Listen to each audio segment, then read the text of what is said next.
بيبدأ الفيلم مع العالم بيل وزميله بروكس وبيكونوا موجودين قدام عضو مهم في الكونجرس الأمريكي، ومعاهم صورة من الأقمار الصناعية لجزيرة في جنوب المحيط الهادي، وبيقولوا له إنهم عايزين تمويل علشان يقدروا يعملوا لها عملية استكشافية. وبيقولوا إن الجزيرة دي بيحصل فيها حاجات غريبة، زي إن أي طيارة بتطير من فوقها أو أي مركب بيتقرب منها بتختفي. مش بيقتنع، لكنهم بيروحوا وراه تاني وبيحاولوا يقنعوه. ساعتها والاس وهو عضو الكونجرس بيوافق على تمويل الرحلة، وبيطلب منه بيل إنه يبعت معاهم قوة عسكرية لتأمين البعثة. وبيجي المشهد على الجنرال باكارد وهو قائد القاعدة الجوية في فيتنام، وبيكون بيجهز نفسه هو والفريق اللي معاه علشان يرجعوا لأمريكا بعد انتهاء الحرب. ولكن بيجيله تليفون من القائد بتاعه بيقوله إنه مطلوب في مهمة أخيرة هو والفريق اللي معاه، وهو نقل مجموعة علماء بجزيرة في المحيط الهادي. وبينفذ الأوامر وهو حزين لأنه كان على وشك الرجوع لأهله. وبيجي المشهد على 4 طيارين من فريق الجنرال باكارد، وبيكونوا متضايقين إنهم طالعين المأمورية دي. وبتوصل مايسون للسفينة في ميعاد تحركها، وبتقابل باكارد وبتعطيه إذن موافقة على وجودها معاهم في البعثة. وبيكون باكارد بنفس منها كده لمجرد كونها صحفية وبتنقل الأخبار بسرعة، وبيكون معتقد إنهم سبب من أسباب فشلهم في الحرب، لكنها مش بتاعة الكلام وأهمية. وبتبدأ الرحلة وبيكون جوه السفينة في محاضرة لكل الموجودين في البعثة عن مهمة كل فريق. بيكون العالم فيكتور بيقول لهم إن هو المشرف على البعثة، وبيشرح بروكس دخوله من الجزيرة واللي هيكون من الجنوب. وبيجي تشابمان وده بيشرح لهم إن العواصف اللي حوالين الجزيرة هتقطع أي اتصال خارجي، وبكده هنكون في حالة عزل تام عن العالم الخارجي لمدة 3 أيام. ولما بتقرب السفينة من الجزيرة بيتحركوا بالطائرات اللي هيدخلوا بيها للجزيرة، ولما بيدخلوا العاصفة الطيارات كلها بتتهز جامد، وده بسبب الرياح القوية والرعد والبرق اللي جوه العاصفة. لكن الطيارين بيقدروا يسيطروا على الطيارات لحد ما بيخرجوا منها على خير. ولما بيوصلوا للجزيرة بينبهروا كلهم من جمال المناظر الطبيعية اللي فيها. بتصور مايسون بالكاميرا كل اللي تقدر عليه من جمال الطبيعة دي، وبيعطي باكارد أوامر لمجموعة من الطيارين للقيام بعملية الاستطلاع. وبتنزل المجموعة التانية وبيكونوا بيرتبوا حاجتهم على الأرض، وباقي الطيارات بيبدأوا يرموا القنابل، وبيكون في حيوانات كتير بتتضرر من القنابل دي، لكنهم مش بيهتموا. وبيكون بروكس وزمايله بيشوفوا المؤشرات بتاعة الانفجارات، وفجأة بنشوف شجرة كبيرة طايرة في الجو، وبتيجي على طيارة من الطيارات، وبيلاقوا ايد غوريلا ضخمة جدا وماسكة الطيارة كده وبترفعها لفوق، وبيقع الطيار اللي كان فيها في بق الغوريلا. يلا صح تاني. وجيمس ومايسون بيتصدموا لما بيشوفوا الغوريلا قدامهم، وبيل بيكون بيصور الغوريلا ومحدش فاهم ده ايه او ازاي ده اصلا بيحصل. وبيشوفها باكارد وما بيكونش مصدق اللي هو شايفه، وبيفتح على الغوريلا ضرب النار، لكنها بيزيد غضبها زياده، فبتنزل فيهم طحن يا معلم من كل النواحي، وبتبقى بتمسك الطيارات كده زي لعبه وبتقفشهم في بعض. وبتكون الغوريلا بتجري ناحيه طياره منهم كده، وطياره باكارد بتجري وراها، وبيبعد فجاه فبتخش الطيارتين في بعض، وبيقع باكارد بطيارته على الارض. وبيجي المسكين ده وهو يا عيني بيحاول يهرب لكنه بيتطحن تحت رجليها. وبتكون الغوريلا بتضرب في اي حاجه قدامها بكل غضب، وبتكون ماسكه طياره كده في ايديها وبتحدفها على طياره تانية، وبتكون الطياره دي ماشيه جنبها كده وعامله من بنها ماليش دعوه، فبيقفشها من قفا امها وبيخبطها في طياره تانية. وبيكون باكارد واقف كده وبيبص في عينين الغوريلا وكل حزن وغضب منها. اما نشوف يا عم الاسد هتعمل ايه بعد بصتك دي. المهم بيشوفوها بالمنظار، وبتكون مشيت الغوريلا وبتبعد عنهم، وبيكونوا بيتحاولوا يتواصلوا مع بعض باللاسلكي لكن مفيش اشاره. وبيقول جيمس الميسون واللي معاهم انهم دلوقتي في جنوب الجزيره، وانهم لازم يتوجهوا ناحيه الشمال ويشوفوا اي حد لسه عايش منهم علشان يفضلوا مع بعض.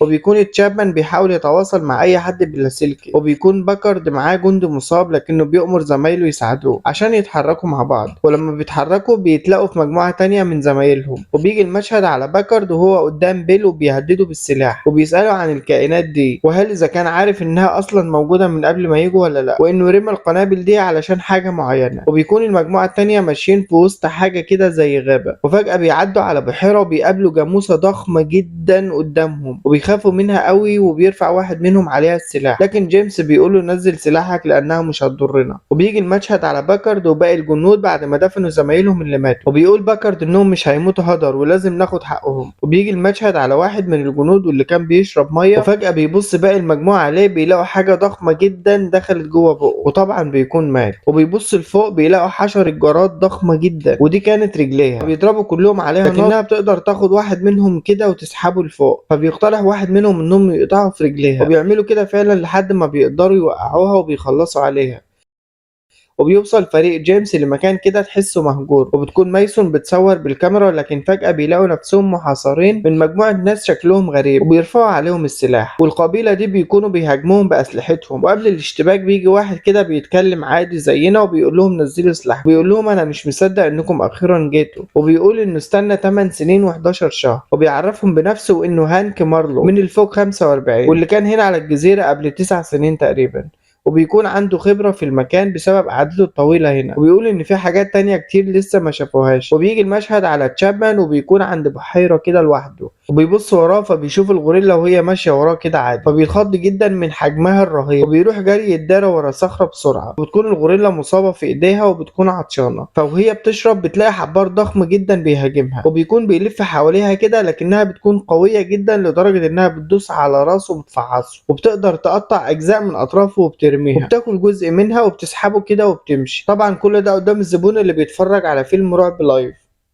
وبنروح لمارلو اللي بياخد جيمس والمجموعة للمكان اللي عايشين فيه القبيلة، وبتسأل ماريسون هل الجدار ده انتوا عاملينه عشان يحميكم من الغوريلا الضخمة دي؟ وبيجي عليهم 2 كبار من القبيلة وبيشكرهم مارلو، وبنعرف انهم وافقوا انهم يقعدوا معاهم شوية، ويكون كل امانهم انهم يخرجوا من الجزيرة كلها، وبيوديهم عند سفينة مهجورة وبيقول انها هنا من قبل ما نجيوا للجزيرة ب10 سنين، يعني من ايام الحرب العالمية التانية. وبياخدهم لمكان كده وبيقول لهم مارلو ان الناس هنا عاشت في رعب، وفي يوم من الايام حصل حاجة غريبة، وهي ان الحاجة اللي بيخافوا منها بدأت تحميهم من حاجات تانية بتهاجمهم عشان تاكلهم، وعشان كده هم هنا بيكرموا آخر منقذ لهم، وبيقول لهم إنه يعتبر الملك هنا على الجزيرة، وهو بالنسبة للناس دي كل حاجة، وإن ده بيته وإحنا اللي مجرد زائرين، لكنكم أول ما نزلتوا على الجزيرة رميتوا قنابل ولا كأنكم داخلين حرب، والقنابل دي صحت كائنات تانية واسمها السحال الشريرة، وإنهم بيطلعوا من تحت الأرض، وده اللي خلى كونج غاضب لأنها أيقظت عدد كبير منهم من تاني، وهو بيقدر يتغلب على اللي أحجامه صغيرة منهم،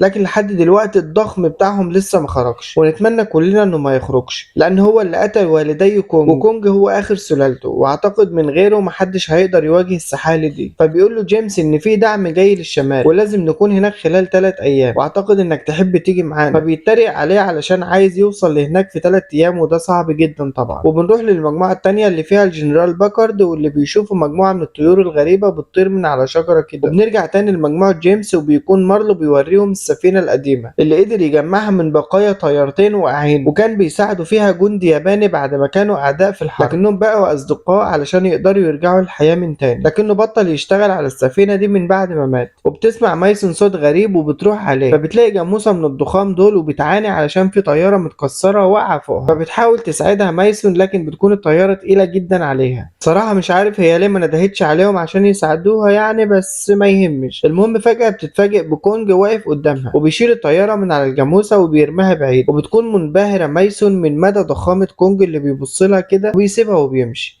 وبيجي المشهد على الجنرال باكارد اللي بيكون مصمم انه ينتقم من الجنود من كونج، وبيشوف دم على جدران الحيطة وبيعرف انه بينزف، وبكده هيبقى تعبان وهنقدر نخلص عليه. وبيكون تشابمان قاعد على شجرة كده وفجأة بتتحرك، وبيعرف انه كائن غريب على شكل جرادة معمولة من شجرة، وبيضرب عليها نار لكنها بتكون مسالمة ومش بتعمل له اي حاجة، وبتسيبه وبتمشي. وبنعرف انها مشت بسبب ان في سحلية ضخمة جاية عليهم. وبيجي المشهد تاني على جيمس ومارلو اللي بيحاولوا يشغلوا موتور المركب، وبيكون الكل شغال فيه لحد ما بينجحوا فعلا انهم يشغلوه. وبيقف مارلو قدام سكان الجزيرة الأصليين وبيقول لهم إن ده شكله كده الوداع، وبيشكرهم على استضافتهم ليه كل الفترة اللي فاتت. وبتصورهم مايسون شوية صور حلوين كده للذكرى، وبيمشوا بالسفينة متوجهين ناحية الشمال، وبيحاولوا يتواصلوا مع باقي الناس باللاسلكي، وبيقدر يكلم باكارد، وبيحاولوا يتلاقوا فيه في مكان معين، فبيقترحوا إنهم يطلقوا طلقة إغاثة فلاير يعني علشان يقدروا يعرفوا مكانهم ويروح عليهم. وبيعرفوا فعلا مكانهم وبيكونوا رايحين ناحيتهم، وبيكونوا فرحانين جدا إنهم هيتلاقوا ببعض أخيرا ويروحوا. لكن فجأة بيجي عليهم طيور غريبة كده وبيسحبوا واحد منهم، وما بيكونوش قادرين يعملوا له اي حاجة، وفعلا بيوصلوا للشط وبيتلاقوا اخرهم في المجموعة التانية، وبيسلموا على بعض وبيطمنوا على بعض، ومحدش بيكون عارف ان تشابمان مات.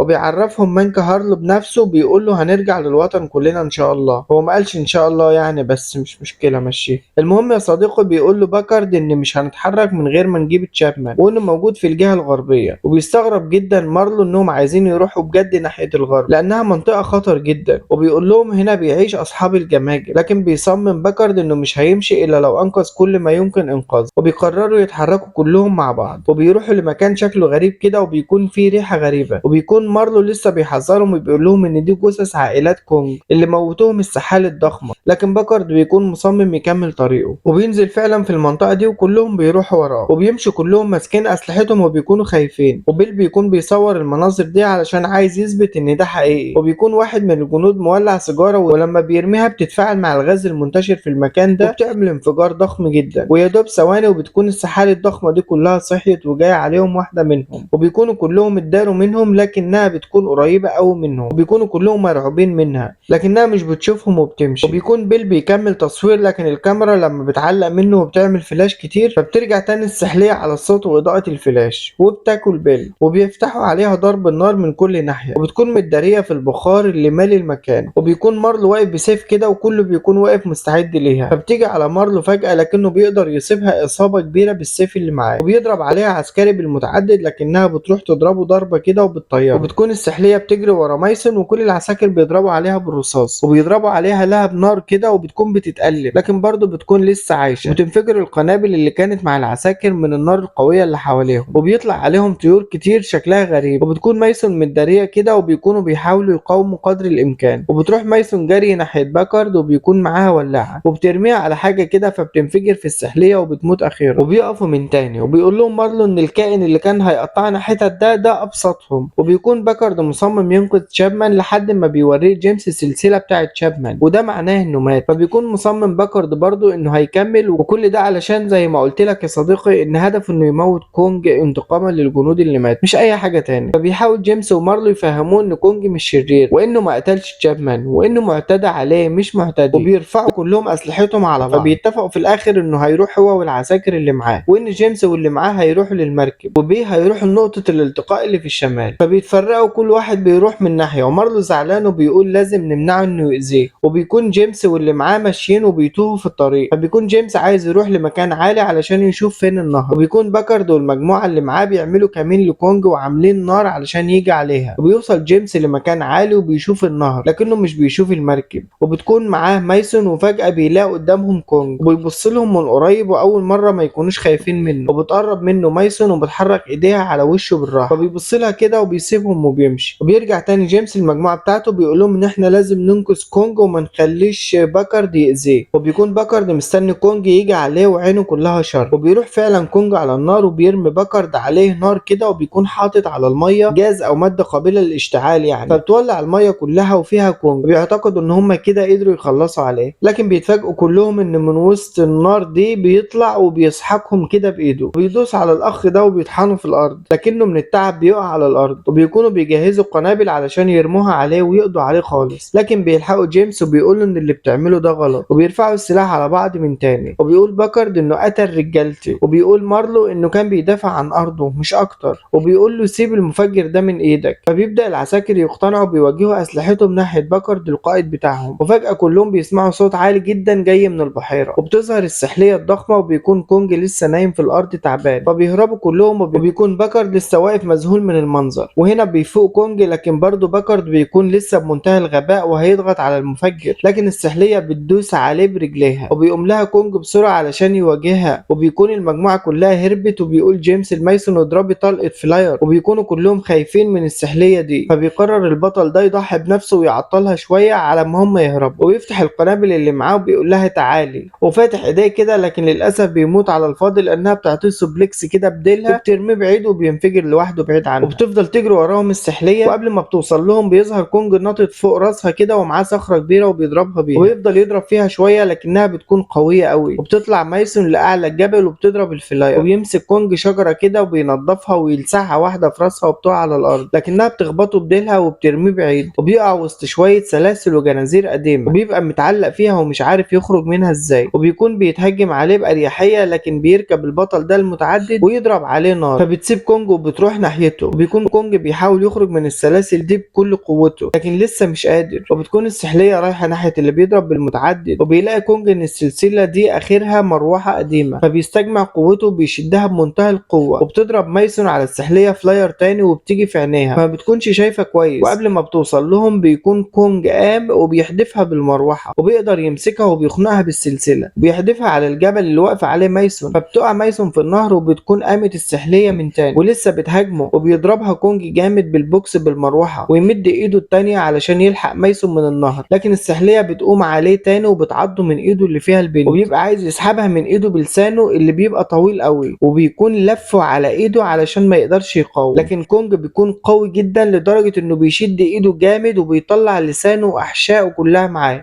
وبتكون ميسون على كف ايده ولسه عايشه، وبيسيبها على الارض بالراحه وبيسيبهم كلهم وبيبص لهم كده ويسيبهم ويمشي. بيركبوا كلهم المركب ناحيه الشمال لحد ما يجي لهم الدعم اللي هياخدهم ويرجعهم للوطن. بس كده يا صديقي، خد لك بقى لفه كده في القناه، هتلاقي حاجات كتير اكيد هتعجبك. سايب لك 4 افلام اهم، شوف اللي يعجبك منهم لو معاك وقت طبعا، وقول لي بقى رايك في التعليقات، ولو في اي اقتراحات نشتغل عليها الفتره اللي جايه. وفي الاخر كالعاده اسم الفيلم هيكون في اول تعليق. وصلى على النبي محمد. سلام.